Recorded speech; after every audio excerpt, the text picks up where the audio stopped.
The $50 trillion lie. How the dying Mississippi River will collapse America's food supply. The barges weren't moving. Grain sat sweating in steel holds while a salt line crept upriver like a slow knife. New Orleans ran emergency taste tests on tap water. Here's where things get interesting. The number you've heard, $50 trillion, only makes sense if one assumption holds: the Mississippi never fails. But hold on, radio chatter said draft cut again, and pilots waited for a channel that wasn't there. This isn't a drought story, it's a design story. The lie was stability. Who knew, why they let it happen, and what breaks first? The question isn't whether the river will fail again. The real question is, who already knows it will, and why are they letting it happen? To see why, we need to go back to the river's one weak point. Proof begins. The lie was simple and profitable. The Mississippi is a self-correcting, endlessly navigable artery. If water falls, dredge. If shoals rise, cut a new bend. If sand clogs, push it aside. The promise baked into farm loans, export contracts, and municipal bonds was that this river would always be open, at predictable depth, on human timelines. That promise held long enough to build entire balance sheets on top of it. Then the river started saying no. Start with the sight nobody forgets. Stacks of barges lashed 3 wide, 5 long, parked mid-channel in late September light. Towboats idling, captains checking the same gauge every hour. When stages drop far enough, their drafts have to be cut. Less weight, more trips, higher costs. Convoys shorten, queues lengthen. At Cairo, Memphis, Vicksburg, Baton Rouge, the math hits like a chain reaction. Hundreds of barges stranded isn't a headline, it's a stoppage in the yachter that feeds the world's grain lungs. Listen to the second sound, the thud of dredge pipes on steel. The emergency callouts always arrive with the same urgency. Mobilize dustpan dredges, shift cutter heads, deepen crossings. The invoices are never small. Routine dredging is a standing line item. Emergency dredging stacks on top. In low water years, the bill swings wildly, tens of millions to chase sand waves that move faster than paperwork. Operators eat surcharges because every extra foot of draft they can't carry steals margin they didn't have. Now the part the shipping maps don't show, the salt wedge, the river's hidden failure mode. Fresh water rides above salt because it's lighter. When the Mississippi runs strong, it shoves the denser Gulf water back. When discharge falls below thresholds, the core watches like a heartbeat. The sea slides in under the river, a creeping tongue along the bottom. Intakes built to sip fresh water suddenly face brine levels their designers assumed the current would always defeat. This isn't just physics, it's policy turned inside out. Meanwhile, the numbers behind the pictures make the stakes personal. This basin feeds a continent. A huge share of U.S. corn and soy rides by barge to the Gulf, where export elevators turn river grain into global meals. Petrochemicals line the lower river, and fertilizer, much of it imported, moves upriver from Gulf ports to Midwest fields. The same artery that sends grain out brings nitrogen in. When the channel constricts, exports stall and plant food for next season doesn't arrive on time. The loop tightens. Think of the river as financialized geography. A soybean on an Iowa truck is already priced as if it will reach a Panamax hold below New Orleans. A barge load of urea priced in the Gulf is already assumed to be spreading across Illinois by spring.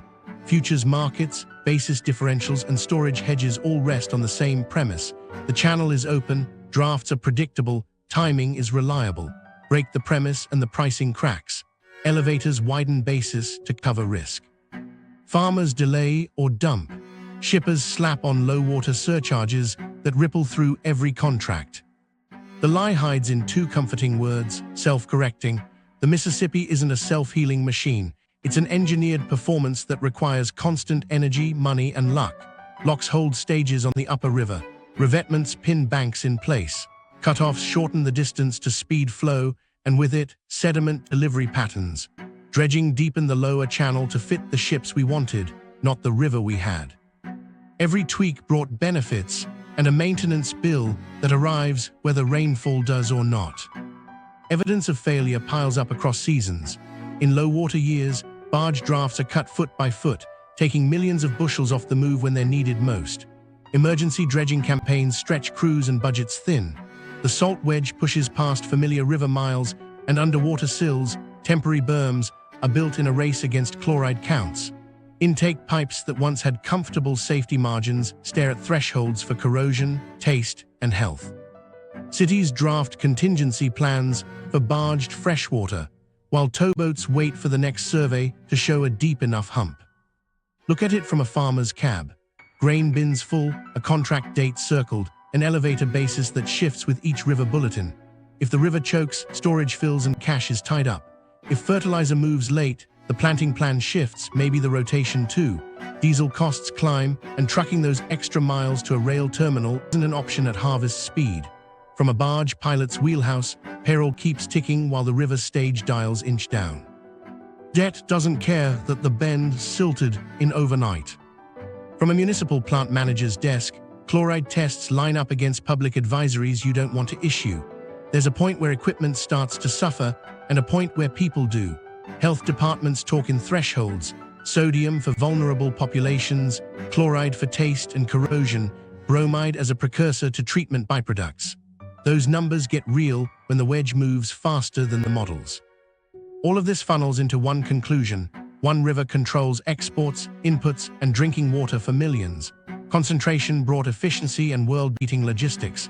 It also built systemic fragility. The Mississippi was sold as steady because steady underwrote the cheapest food and the highest yields. But the proof is in the stoppages, the surcharges, and the salt. The river's weak point isn't just a bend or a crossing. It's the belief that the river will always correct for us. But numbers don't feel like anything until you meet the people trapped by them. Scale and stakes you can't ignore. To grasp the scale, trace a raindrop from Montana snowfields, Iowa tile drains, and Appalachia's hollows. 2/5 of the continental United States gathers into this basin. It spans more states than most Americans can name from memory and outsizes many European countries combined. Yet the output is concentrated. Counties along the Corn Belt produce staggering shares of the world's corn and soy, and most of that bulk leans on one spine, this river, to reach salt water. While that was happening in the Corn Belt, the river narrowed into human choke points. Between Memphis and Baton Rouge, the channel threads a corridor of bridges, bends, crossings, and industrial docks that run hot even in normal years. Above St. Louis, the navigation promise is a 9-foot channel staged by a gauntlet of locks and dams, a staircase designed in the 1930s for traffic that looks quaint compared to today's volumes. One mechanical failure, one gate out of service, and you don't just delay barges, you stack harvest across states behind a single concrete hinge. Here's where the freight math gets unforgiving. A single 15-barge tow can replace roughly 1,000 semi-trucks and about 2 100-car unit trains. Replace that with rail, you'd need dozens of unit trains, perfectly timed with locomotives, crews, and track slots that are already committed. Now squeeze the river with low water, cut drafts, shorten tows, and the replacement fantasy collapses. You don't reroute hundreds of millions of bushels on a whim. You accept delays, or you eat discounts. Price doesn't wait for polite explanations. When elevators fear they can't load on time, they widen bases to protect themselves. Futures may look steady on a screen, but the local cash price, the number that pays or starves a farm, slides as river bulletins turn red. Storage bins that were a hedge become a holding pen. Interest meters run. And remember the other direction: fertilizer, potash, ammonia, diesel, parts. If barges inch, inputs arrive late or cost more. Planting windows don't care about invoices, they care about soil temps and rain gaps. Miss them, and yield leaves the field before the seed hits dirt. Unknown to them, across town, the port shifts its schedule. Elevators trim hours, a few shifts disappear. That bartender near the wharf loses a night's tips. Service economies ride the river too. Their margins don't show up in commodity charts, but they vanish just as fast when the tow lights vanish from the levee at dusk. Meanwhile, the Memphis, Baton Rouge stretch acts like a customs lane for national output. Here, petrochemical plants, grain elevators, refineries, and tank farms line up in a choreography that depends on predictable drafts and steady stages. If the river gives up a foot, ship loadings change, tug assistance changes, the safety margins at crossings change. Each small adjustment echoes through insurance premiums and contract clauses. One more inch off, the draft is one more legal call about force majeure. And there's a hidden timer running in the fields. Harvest isn't a date, It's a band of days when moisture, weather, equipment, and labor align. Force a farmer to hold past that band and you're paying in shrink, spoilage, and stress. Force them to move early to beat a basis slide, and you're paying in wet grain penalties and drying costs. Either way, the river's stage meter becomes the metronome for towns you'll never see. Now the externalities come home. The same diesel that moves tows runs combines. When low water multiplies trips to move the same tonnage, fuel burn climbs. Surcharges pass through to freight rates. Those pennies per bushel add up when margins are already thin. Fertilizer volatility rides the same artery. If a bulk shipment sits outside the jetties waiting for a deeper tide or a workable window upriver, inland prices twitch. Traders can hedge. Farmers can't hedge April weather with a May delivery. Here's where it gets interesting. This isn't just commerce, it's water you drink. While drafts are cut and queues form, a parallel drama plays out at intake pipes sized for a flow that doesn't always show up anymore. Health thresholds aren't patient. Corrosion doesn't negotiate. A utility manager's best day is routine. The river's low water season makes routine look like luck. The stakes are layered like the river's own currents. Commerce on top, logistics in the middle, physics beneath. One bend silts, one lock jams, one forecast misses, and the cascade begins. And yet the system persists because for decades the average is held. People plan to averages. The river doesn't move on averages, it moves on moments. So when you hear a tidy number attached to America's food supply, remember that number is riding a barge that can't fit under a bridge in low water, past a crossing that needed dredging yesterday, toward a port that can't load full when the draft drops 2 feet. Remember the family pushing a grocery cart a few miles upstream who never asked for a lesson in river hydraulics, but got one from a faucet. Saltwater wedge, the hidden failure mode. To understand the river's weak point, we need to go below the surface. Fresh water is lighter than salt water. In high flow, the Mississippi's current rides over a thin, backward-moving layer of Gulf water hugging the bottom. In low flow, that thin layer thickens into a wedge, denser, heavier, quietly pushing upstream along the bed, while fresh water still moves seaward above it. From the bank, the river looks normal. Underneath, it's losing the fight. Here's the stakes. Municipal intakes along the lower river sit at fixed elevations, designed for a world where discharge held the line. When the wedge advances, chloride and sodium climb at those screens. Taste is the first alarm, corrosion is the second, health is the third. Treatment plants have limits, and they're not negotiable. This is where a navigation problem becomes a drinking water problem with a timer. What actually happens feels like a scramble. The core models discharge daily and watches chloride at key river miles. When forecasts show the wedge crossing intake thresholds, crews build an underwater berm, an emergency sill of dredged sand across the channel bottom. It's an invisible speed bump for salt.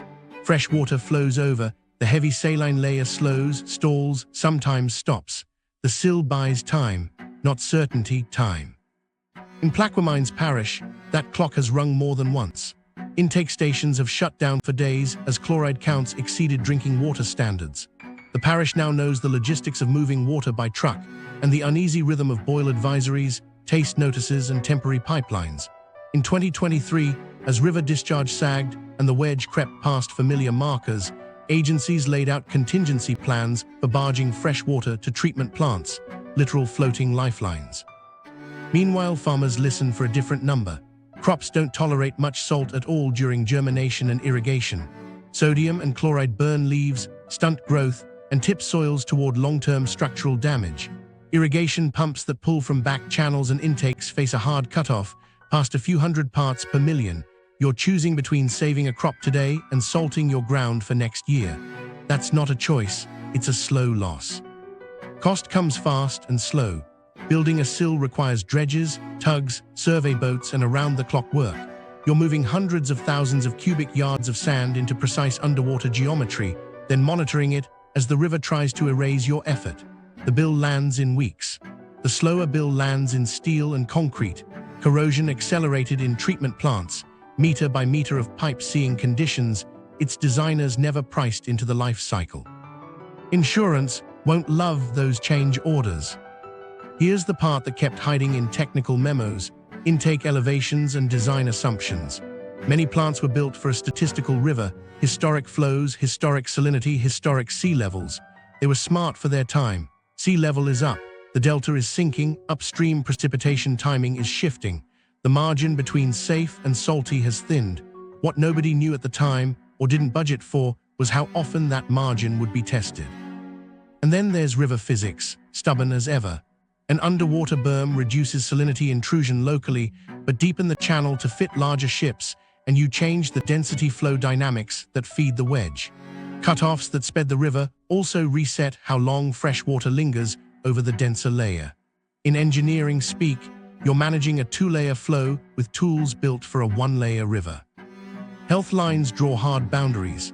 Chloride above 250 parts per million starts the taste complaints and raises corrosion risk.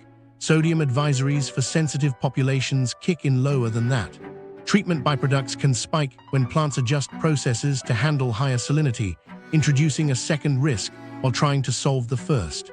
Utilities are juggling chemistry on the fly because the river turned variable at the worst time of year. So who pays? In the moment, taxpayers fund the sill, utilities burn contingency budgets, and households buy bottled water. Downstream, industries add their own filtration or pause draws, and agriculture eats yield losses where salinity sneaks into pumps. Upstream of all that, the freight system takes another nick. Barges hauling freshwater to cities aren't moving grain, and dredges nursing a sill aren't clearing shoals. The wedge is a quiet kind of failure. It doesn't flood a town or snap a barge string on camera. It seeps into pipes, budgets, and fields. The river still looks like a river until a faucet says otherwise. Okay, but who pays when the river turns against the people who feed it? Meet Derek, a barge pilot out of Cairo. His wheelhouse smells like coffee and diesel, the radio keeps spitting the same bad news, and the River Stage app is pinned on his phone like a heartbeat. He's been tied off to a fleeting area for 9 days. 15 crew on rotation, payroll bleeding out, loan payments due on the tow he refinanced when fuel spiked. He calls dispatch twice a day, not for updates, there aren't any, but to hear another human confirm the channel's still shallow at the crossing ahead. Get this, actually penciled a side job hauling freshwater, then lost it when the sill went in. He's paying to sit still. 50 miles inland, Kelsey's checking the temperature on her soybeans. Bins full, contracts lined up, river closed. The basis on her phone widened 6 cents in an afternoon. Her lender moved their friendly reminder up a month. She walks the yard with a moisture probe and the familiar ache of decisions she doesn't want. Truck to rail, the nearest unit train slot is already booked, and the line haul quote would eat what little margins left. She could sell wet ahead of forecast rains and pay the drying tariff, or hold and pray the queue downstream clears before the beans pick up heat. The combine is paid for, the note on the land is. Unknown to her across town, Tanya's lining up cases of bottled water next to the couch. 2 kids, 1 grandmother with a sodium-restricted diet, and a kitchen tap that tasted like a penny last night. The advisory said it was safe for most people, but the clinic told her to warn her mother's doctor if taste changes keep coming. She's been to 3 stores because the first 2 sold out by noon. Gas isn't cheap. Neither is missing a shift to sit in a line of cars waiting for a parish distribution drop. Downriver at the port, Lewis checks the whiteboard in the break room. 2 shifts cut this week. He'll make the mortgage if his wife can pick up extra hours at the diner, except the diner's slow because the tow traffic vanished from the levee road. He's proud of running grain spouts and standing on catwalks that hang over ships the size of neighborhoods, but pride doesn't pay when hours vanish with the draft. A buddy texts him a photo of a tug waiting for a deeper tide window. "You good?" he replies. The dots blink, then stop. Here's where the river's math breathes. Derek's idle hours flow into Kelsey's basis slide, into Tanya's grocery bill, into Lewis's missing paycheck. Derek calls his banker and pushes a covenant check-in. The banker asks about utilization and projected days to movement and reminds him the line adjusts if the rating changes again. Kelsey pulls an old spiral notebook and revisits her rotation for next year. Maybe fewer corn acres if ammonia stays high and the river keeps playing games with spring shipments. That choice echoes in soil health for years. Every pivot has a tail. Meanwhile, Tanya's scrolling city posts about intake levels like it's a weather radar. She texts her neighbor a photo of the water she boiled for dinner, clear, but she can't shake the taste. The neighbor sends back a link about underwater sills. None of it mentions her mom's meds. Lewis sits in his truck on his lunch break and runs the numbers on late fees. He thinks about picking up a night shift loading trucks inland. But the overtime that used to bridge gaps is now a rumor. This is the bridge between charts and kitchen tables. It's the way a river that's managed becomes the reason a farmer misses a contract, a pilot misses a note, a kid misses soccer because her mom's in line for water, and a longshoreman misses a payment because the channel dropped 2 feet. The promise of a steady river shows up as steady lives. Break it, and the break is personal. To understand why this keeps happening, we have to go back to how we built the river we wanted, not the river we had. The historical context, engineering the illusion. To understand why Derek's toe sits idle and Tanya's faucet tastes like metal, we need to rewind. A century ago, the lower Mississippi wandered. It braided, cut new paths, and stacked sediment into land that rose as fast as the sea did. Towns flooded, yes, but the river also fed its delta. Then we decided to trade wandering for certainty. First came the straightening. Engineers sliced cut-off channels through long meanders, shortening the river by scores of miles to speed flow and lower flood stages. Revetments, mattresses of rock and concrete, pinned banks in place. The idea was simple: faster water, fewer floods. But faster water carries sediment farther offshore, starving the marshes that once buffered the coast, and crucially, changing how density layers behave near the mouth. We gained predictability for navigation, and paid with a thinner shield against the Gulf. Upstream, the lock and dam era locked in a 9-foot navigation depth. Pools backed up behind concrete steps from St. Paul to just above St. Louis. Barges could count on stage, towns could count on riverfront economies. The cost was fragmentation. Side channels, backwaters, fish, and floodplain ecologies were sliced into compartments. Maintenance became a forever line item. Mitre gates, tainter gates, scour repair, dredging the crossings where the river insists on putting sand back. Many of these structures date to the 1930s and are now well past their design life. Meanwhile, we deepened the lower river to fit the ships we wanted, 45 feet, then a push to 50 to attract new Panamax hulls and make loading more efficient, funded in phases since 2020 with federal and state dollars. The math looked unbeatable: more bushels per ship, fewer voyages, dollars returned many times over the dredging bill. Here's where it gets interesting. The deeper you cut the channel, the more room you give the salt wedge to sit and push. We optimized for draft and accidentally improved the pathway for the Gulf to move upstream when flows fall. Dredging turned into a habit that looks like addiction. Each season of cutting shoals resets the channel for the next season's shoals. It works until the bill spikes when water drops and sand waves migrate faster than crews can. Over decades, the practice felt like control. On paper, it still does. But hold that thought against the emergency sills we're building to tame the very density flow that deepening helped empower. Farm policy locked the illusion in place.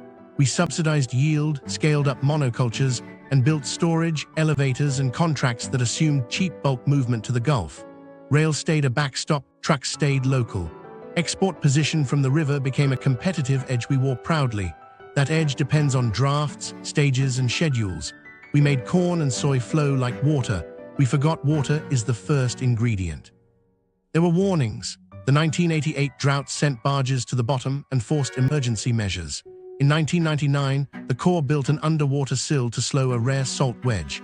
In 2012, low water pinched again. In 2022 and 2023, the wedge returned and stayed, with 2023's intrusion lasting into early 2024, proof that once a decade was sliding toward could be yearly. Each time, we called it an event. Each event was feedback. What nobody knew at the time, or knew and filed away, was how stacked our trades were. We swapped resilience for speed, redundancy for efficiency, and natural buffers for concrete assurances. We told ourselves the river would behave because we had made it behave for decades. We priced loans, insurance, and municipal bonds on the assumption that tomorrow would look like the average of yesterday. Here's the kicker: none of this was villainy. It was a century of rational decisions, each one solving an immediate problem, each one narrowing the future. Locks created jobs and stability. Cut-offs saved towns, deepening unlocked export wins. Dredging kept Christmas ships on schedule. Farm policy fed the world. But there was a ledger we didn't read carefully, the river's physics and the coast's slow sinking. We engineered a promise, therefore we inherited its bill. Meds 101 for seniors, what hits hard and why. Now that your measurements are honest, let's cover the medicines you're most likely to use, what they do, common side effects, and smart safety steps. You don't need pharmacology, you need pattern recognition and patience. Why this matters: aging slows kidneys and liver, vessel reflexes change, and dehydration hits harder. Side effects can show up sooner and last longer. Fast dose jumps and stacking meds often buy you dizziness, bathroom sprints, or brain fog. Know the fingerprints, titrate slow. Core classes in plain English. ACE inhibitors and ARBs. They relax blood vessels and protect kidneys and hearts. Common issues: a dry cough with ACE inhibitors, early dizziness after a dose change, rare but urgent lip-tongue swelling, angioedema. They can raise potassium and affect kidney labs. Expect blood tests after changes. If you feel lightheaded 30-90 minutes post-dose, talk timing or dose with your clinician. Calcium channel blockers. Dihydropyridines like amlodipine open vessels smoothly, great for isolated systolic hypertension. Typical effects: ankle swelling, occasional flushing or headache early on. That swelling is from vessel relaxation. Diuretics won't always fix it. Dose timing or a class swap may. Non-dihydropyridines, diltiazem, verapamil, can slow heart rate and interact with other meds. Watch for fatigue or low pulse. Thiazide diuretics. Water pills that lower pressure by shedding fluid and relaxing vessels. Effective in older adults but increase bathroom trips in the first hours. They can lower sodium and potassium and bump uric acid. Morning or late morning dosing protects sleep. Cramping, fatigue, or all-night peeing, dose too high or timing off. Beta blockers. Lower heart rate and pressure, especially useful with coronary disease or arrhythmias. Side effects: fatigue, cold hands, exercise intolerance. They can blunt your stand-up response. Note any wobble after a change. If resting heart rate falls into the 50s with tiredness or dizziness, discuss dosing. Mineralocorticoid receptor antagonists, spironolactone, helpful for resistant hypertension. Watch potassium and kidney function, occasional breast tenderness. Labs matter, don't adjust without a plan. Loop diuretics, strong fluid movers, more for heart failure than routine BP, can cause big bathroom runs and electrolyte shifts. Usually morning, sometimes early afternoon, rarely at night. Alpha blockers and centrally acting agents, doxazosin, clonidine, can hit hard in older adults. Alpha blockers, first dose standing dizziness. Clonidine, sedation and rebound spikes if missed. Use when benefits are clear. Many seniors do better with other classes first. Work with meds safely. Titrate slow, one change at a time. Reassess in 2-4 weeks unless side effects are clear. Track dizziness, bathroom frequency, headaches, sleep, and timing in your log. Hydration matters. Low fluids amplify side effects, especially with diuretics and combos. Check labs after starting or changing ACE inhibitors, ARBs, spironolactone, and diuretics. Call if fridge list. Chest pressure, severe shortness of breath, facial tongue swelling, emergency services. Fainting, black stools, new confusion, urgent care or your doctor now.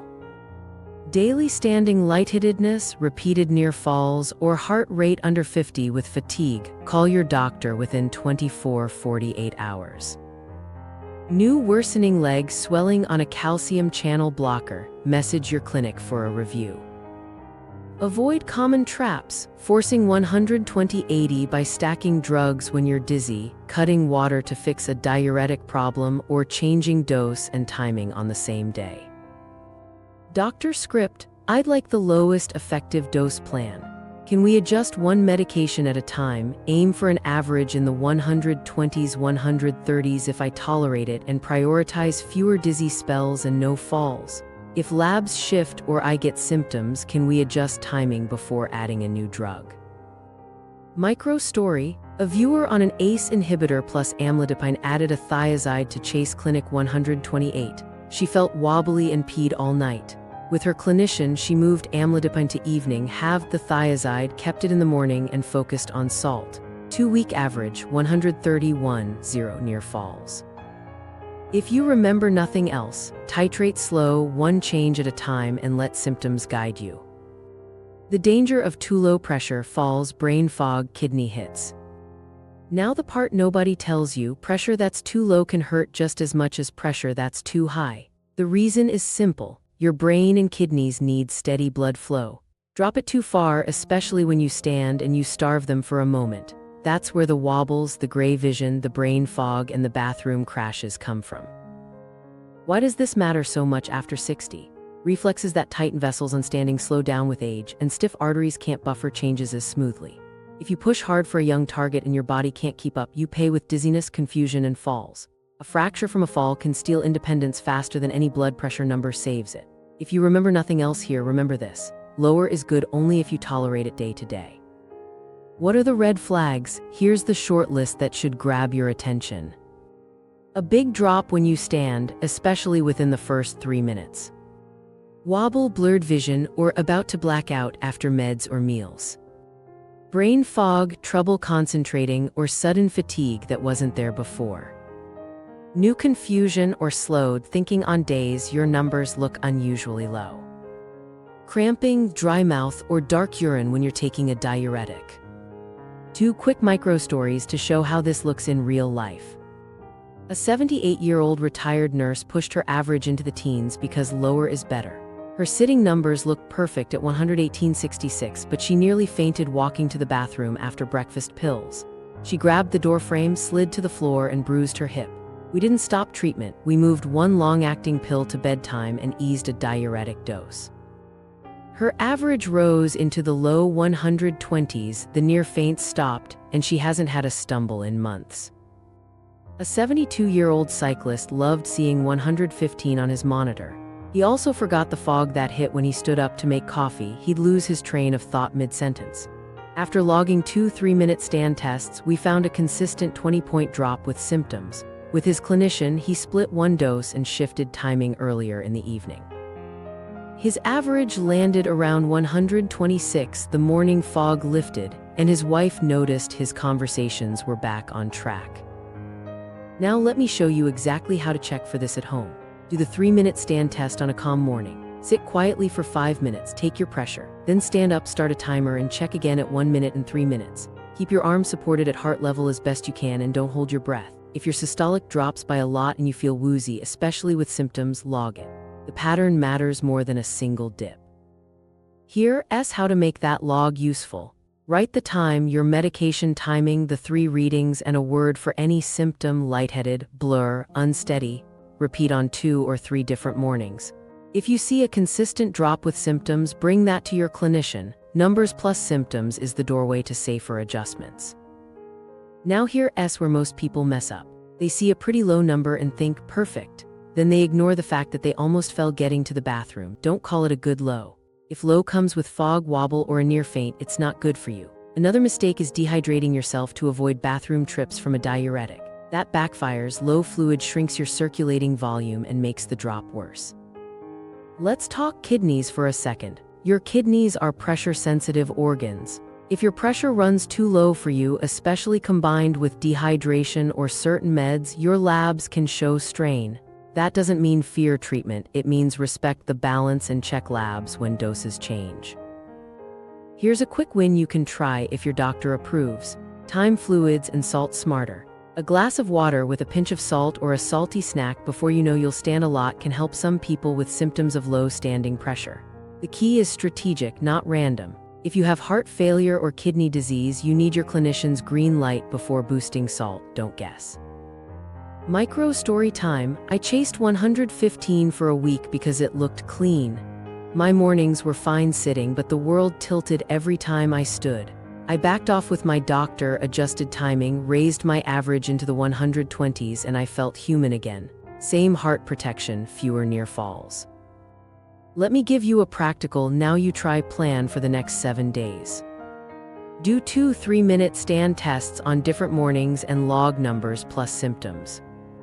Circle any day you felt lightheaded within 90 minutes of a dose. Note bathroom frequency if you're on a diuretic and track your water intake.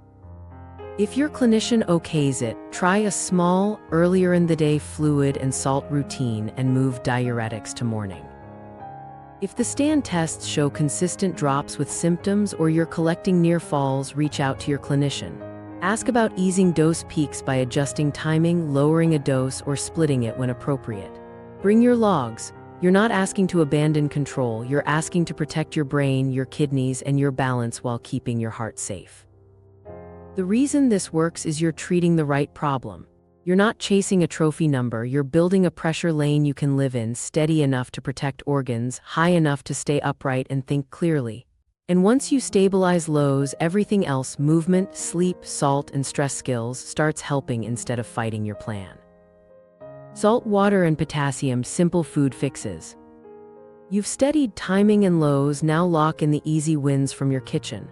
Why this matters: sodium sneaks in from places you don't suspect, dehydration fakes high BP, and potassium, if your kidneys allow it, helps relax vessel walls and smooth pressure. Get these 3 right and your medications work better with fewer side effects. The thing most people miss is that 70–80% of sodium comes from packaged and restaurant foods, not your salt shaker. So you can stop stressing about a light sprinkle at the table and start swapping hidden salt bombs. Here's a clean swap list that makes a real dent quickly. Swap deli meats, canned soups, and frozen in trays for pre-cooked plain proteins, no salt broths, and frozen vegetables without sauces. Trade pickles, olives, soy-heavy sauces, and jarred pasta sauce for fresh lemon, herbs, vinegar, and low-sodium or no-salt-added versions. Replace box seasoning packets with your own mix: garlic, onion powder, smoked paprika, pepper, and a squeeze of citrus. Choose unsalted nuts over salted mixes. For bread and tortillas, look for low sodium on the label or pick smaller portion sizes. 2 slices can carry more salt than you think. Now let's talk water. Dehydration thickens your blood volume signal and can bump pressure artificially, especially with diuretics. But chugging late at night backfires. Aim for steady daytime fluids and taper in the evening. A simple pattern works: a glass on waking, a glass mid-morning, one with lunch, one mid-afternoon, and a small one with dinner if you're not on fluid restriction. If your urine is pale yellow by afternoon, you're about right.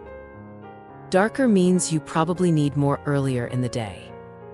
Okay, so the tricky part is potassium. Potassium-rich foods can help counterbalance sodium's effects, but only if your kidneys and medications say it's safe. If you're on an ACE inhibitor, ARB, or spironolactone, you need your doctor's clearance before you boost potassium deliberately. If you're cleared, think food first. Bananas, oranges, kiwi, cantaloupe, tomatoes, potatoes, sweet potatoes, spinach, beans, lentils, and low-sodium V8. Even simple additions like half a banana at breakfast and a tomato salad at lunch can help. Let me show you exactly how to roll this into a 2-week pantry sweep. Week 1, red labels on your top 5 repeat items. Pick the worst 2 offenders, often soup and sauce, and replace them with low-sodium versions. Pre-cook a batch of chicken or beans without salt and season on the plate with herbs and lemon. Set a water routine, those 5 daytime glasses, and track bathroom trips if you're on a diuretic so you don't overdo it late. Week 2, add potassium-friendly choices if approved. Swap 1 starchy side for a baked potato with olive oil and herbs, toss beans into salads, or add a spinach and tomato omelet. Keep it simple. 1 to 2 changes per week beats a complete overhaul that falls apart by Friday. Now here's where most people mess up. They trust low-sodium labels blindly. Some reduced sodium products are still too high, they're only lower than the brand's original. Check the actual milligrams per serving and the serving size. Another trap is salt substitutes made with potassium chloride. They can spike potassium if you're on certain meds. Don't use them unless your clinician okays it. Quick win you can try today: rinse and replace. Rinse canned beans and vegetables for 30 seconds to wash off extra sodium, then replace jarred sauces with a 5-minute pan sauce, olive oil, garlic, no salt broth, and lemon. You'll cut a surprising amount of sodium with almost no effort. A micro story to make this stick. A viewer's evening readings hung around 146 despite good meds and timing. We scanned her food log: canned soup daily and salted nuts at night. She switched to no-salt broth soups with herbs, moved to unsalted nuts, added a tomato bean salad, and front-loaded water earlier. 2 weeks later, her evening average dropped to 133 without a dose change. Another quick win story. A 74-year-old swapped deli turkey and pickle lunches for cooked chicken slices with lemon and pepper, and traded her jarred pasta sauce for a no-salt tomato puree with herbs. She kept everything else the same. Over 10 days, her home average fell from 140.74 to 132.72, and the afternoon ankle swelling eased without touching medications. Hydration tweak story. A 69-year-old on a thiazide had high morning readings and 2-3 bathroom trips overnight. We shifted 2 of his 4 daily glasses to earlier, 1 on waking, 1 mid-morning, and cut the after-dinner glass. Within a week, his morning average dropped by 6 points and he slept through most nights. Same total fluids, different timing, smoother numbers. Before we move on, remember the balance: steady fluids, smart sodium swaps, and potassium only with the green light. If you feel crampy, unusually weak, or notice swelling after a big sodium day, note it next to your readings. Patterns tell you what to tweak. The reason this works is simple. You're lowering the background pressure load your body fights all day while supporting smooth vessel function. Food becomes part of the same steady lane you've built with timing and measurement. Next up, stress control, because a single tense conversation can undo a perfect meal in 30 seconds. Stress and breath, 30 seconds to drop the spike. Food helps, but stress can undo it in 30 seconds. Here's why: your fight or flight system tightens blood vessels and bumps heart rate. That surge shows up on your cuff within minutes, especially in the morning and before appointments. If you remember nothing else, remember this: calm your nervous system first, then measure. You'll get truer numbers and fewer false highs. You don't need a meditation retreat. You need 1 minute of targeted breathing. Longer exhales switch on your parasympathetic brake, and humming adds a gentle vagal nudge. That combination softens the spike. Here's the simple method. Do 4-6 breathing. Inhale softly through your nose for 4, pause briefly, exhale for 6. Keep breath small and low, belly moves, shoulders quiet. Do 5 cycles. Then add a humming exhale for 2 cycles. Same 4-count inhale, hum on the 6-count out breath. Optional add-on: warm your hands. Rub palms for 10 seconds, then rest them under your thighs or around a warm mug. It's subtle but stacks with breathing. Use this when it matters. Build a pre-measure routine and a pre-appointment routine. Before you check your pressure at home, sit, cue news off, nose on, turn off headlines, silence your phone, do 5 4-6 cycles and 2 humming cycles, then your 3-minute rest from the cuff section. Then measure, same chair, same arm.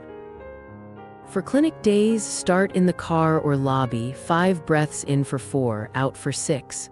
On the walk to the office, keep breathing through your nose. In the exam room, do 2 humming exhales. If the medical assistant rushes the reading, ask for 1 quiet minute. Common missteps: measuring right after an argument or scary headline, or taking huge, forceful breaths that raise heart rate. Keep breaths small and smooth. Quick win: 30-second reset. When a stress jolt hits, phone rings, doorbell, breaking news, pause and do 3 cycles of 4-6 breathing with a quiet hum on the last exhale. A micro story to make this stick. A viewer's pre-appointment readings were always 20 points higher than home. We added the lobby routine: 5 noses-only breaths, 2 humming exhales, and asked the nurse for 1 minute of quiet before the cuff. Her clinic number dropped into the same range as her home average, and her doctor stopped chasing a phantom spike. Now you try for the next week. Before every home check, news off, nose on, 5 4-6 breaths, 2 humming exhales, then measure after the 3-minute rest. Before appointments, same routine in the lobby and a 1-minute quiet ask in the room. After stress jolts, 30-second reset. Track your readings with a tiny star next to ones you did after the routine. Compare starred averages to non-starred. You'll likely see smoother, lower numbers without changing a single pill. And once your nervous system is on your team, the rest of your plan gets easier. Sleep, snoring, and BP, the hidden link. Sleep might be the quietest blood pressure medicine you're not using. When sleep is broken, snoring, gasps, frequent bathroom trips, your nervous system fires all night and your morning surge runs hotter. That's why people with poor sleep often wake up with higher numbers and stubborn headaches. Fix the night and the cuff starts treating you better in the morning. Here's why this matters after 60. As we age, throat muscles relax more, tongues sit lower, and weight shifts toward the neck. Add nasal congestion or alcohol and the airway narrows. Each snore or pause drops oxygen just enough to make your body shoot out stress signals. Heart rate pops, vessels tight, and blood pressure nudges up. Repeat that dozens of times an hour and your daytime numbers rise even if your meds are solid. The thing most people miss is that sleep apnea isn't just loud snoring. It can look like waking tired despite a full night, dry mouth, morning headaches, frequent night urination, or nodding off in the afternoon. Bed partners often notice choking or gasps you don't remember. If you're thinking, "But I'm thin," pause. Apnea happens in lean people too because airway shape and muscle tone matter. Let me show you exactly what to watch for. Use this simple snore checklist. Loud snoring most nights, heard through a closed door. Witness pauses or gasps during sleep. Waking up unrefreshed, with dry mouth or morning headaches. Nighttime bathroom trips 2 or more times. Daytime sleepiness, dozing while reading or watching TV. Morning blood pressure consistently higher than evening. If 2 or more are true, talk to your clinician. Bring your morning versus evening averages and your symptom notes, they tell the story fast. Now, how do you get tested without a hospital sleep lab? Ask for a home sleep apnea test if your doctor thinks it fits. Here's a simple script. My morning blood pressure runs higher than evening, I snore and wake unrefreshed, and my partner notices gasps. Can we order a home sleep test to check for apnea? Home tests are small devices with sensors on your finger and under your nose for 1 or 2 nights. They're not perfect, but they're accurate enough to catch most moderate to severe cases. If apnea shows up, treatment helps blood pressure. CPAP keeps the airway open, reduces nighttime stress signals, and often lowers morning readings within weeks. I've seen viewers drop their AM systolic by 5 to 10 points just by using CPAP consistently. If CPAP feels overwhelming, ask about nasal masks, humidification, and a gradual ramp. Comfort matters. For mild cases, dental mouthpieces that bring the jaw forward can help. Don't guess, match the tool to your sleep study. While you're getting evaluated, stack some simple sleep wins now. Aim for a steady wake-up time, even on weekends, that anchors your body clock. Eat dinner earlier and keep alcohol small and early, both worsen snoring. Darken your room and cool it slightly. Keep screens out of bed, blue light delays melatonin and pushes your sleep later. If reflux wakes you, try a small wedge to elevate your upper body. Now here's where most people mess up. They lean on a nightcap to fall asleep. Alcohol may knock you out, but it fragments sleep and spikes snoring. Another mistake is late caffeine, coffee, tea, chocolate past late afternoon. It lingers and lightens sleep. And falling asleep in the recliner with the TV on sounds harmless, but it breaks your deeper stages and fuels a rough morning. Quick win you can try tonight. Move dinner an hour earlier, switch the late drink to herbal tea, and set a consistent alarm to wake at the same time for a week. Add a 10-minute wind down, dim lights, quiet reading, or gentle nasal breathing with long exhales. If you snore, try side sleeping with a pillow against your back to stop rolling. Tiny changes compound quickly. A micro story to make this real. A viewer with 7 AM systolic in the 150s and evening in the 130s kept tweaking meds. We added a home sleep test, moderate apnea. 2 weeks after starting CPAP with a comfortable nasal cushion, his morning average dropped into the mid-130s, headaches eased, and we avoided another pill. The reason this works is you're removing the nightly stress drip that keeps vessels tight. Meds control the daytime load, sleep removes the nighttime push. Get both working and your morning surge softens. Move without pain, activity that lowers BP. Movement is medicine, but it has to be joint-friendly or you won't stick with it. The goal isn't marathons, it's creating gentle pumps that relax blood vessels, smooth pressure, and boost mood. If you remember nothing else, remember this: short, repeatable bouts beat heroic workouts you abandon. Why this matters now: muscles act like a second heart.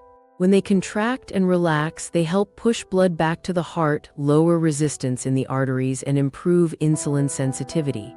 That combination nudges blood pressure down across the day. The catch is consistency, so we'll make it painless to start.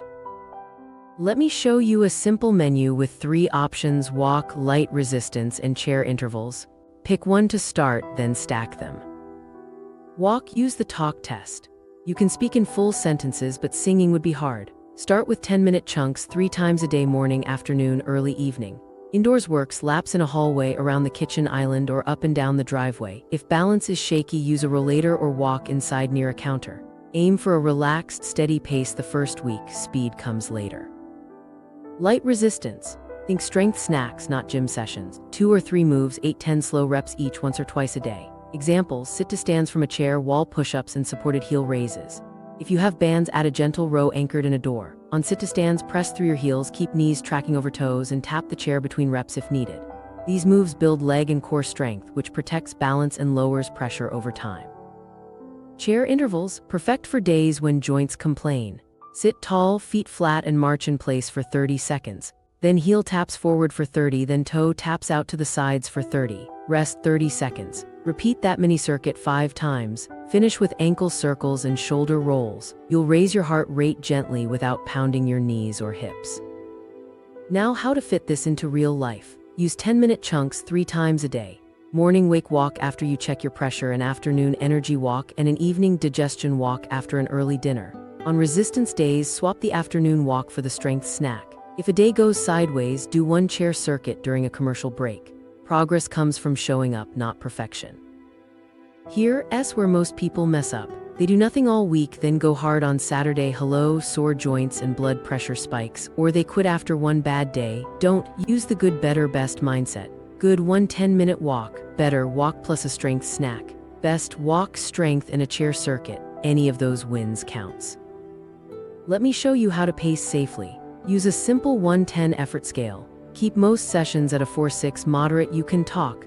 If you feel lightheaded when you stand or start, sit, breathe 4-6 for a minute and begin with the chair circuit. If you're on a beta blocker, heart rate may not rise much. Use the talk test and effort scale instead of the watch. Quick win: the commercial break walk. Each TV break, stand and walk loops around the room until the show returns. 3 breaks equals about 10 minutes. Add 5 sit-to-stands during 1 break for a strength bonus. A micro story to make this real. A viewer with knee arthritis started with 2 chair circuits daily and 5 sit-to-stands. Week 2, she added 10-minute hallway walks morning and evening. By week 4, she was doing 3 walks most days and 10 wall push-ups. Her 2-week BP average dropped by about 6 points and stairs felt safer. Now you might be thinking, what about pain? Rule of thumb: no sharp pain, mild muscle fatigue is fine. Joints should feel the same or better an hour later. If a move hurts, shorten the range, slow it down, or switch to a different pattern: marches instead of squats, wall push-ups instead of floor, ice or heat after if that's your routine. Before we wrap this section, pair movement with routines so you don't forget. After you brush teeth, do 5 sit-to-stands. After lunch, take your 10-minute walk. During the evening news, do the chair circuit. Put bands where you can see them. Friction kills habits, visibility saves them. Your 7-day plan. Days 1-3, 1 10-minute walk, 1 chair circuit. Days 4-5, 2 10-minute walks, add sit-to-stands, 2 sets of 8. Days 6-7, 3 10-minute walks or 2 walks plus strength snack and wall push-ups.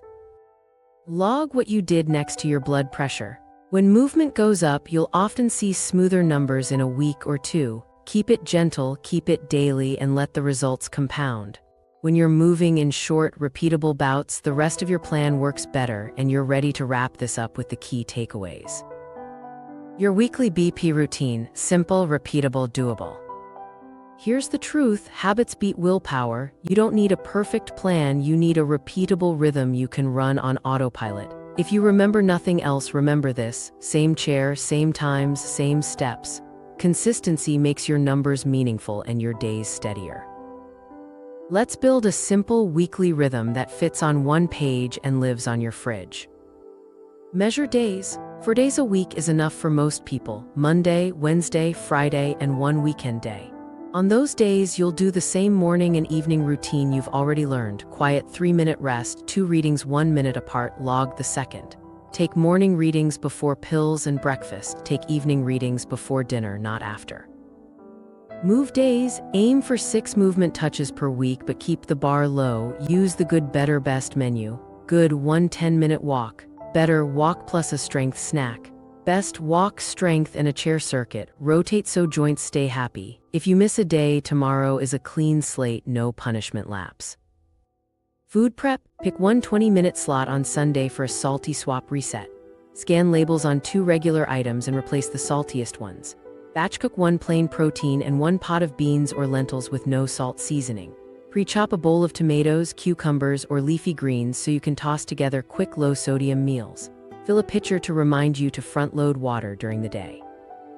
Medication check. Sunday night, set up a weekly pill organizer aligned to your timing plan: morning, midday if needed, bedtime. Put the organizer next to your cuff and log.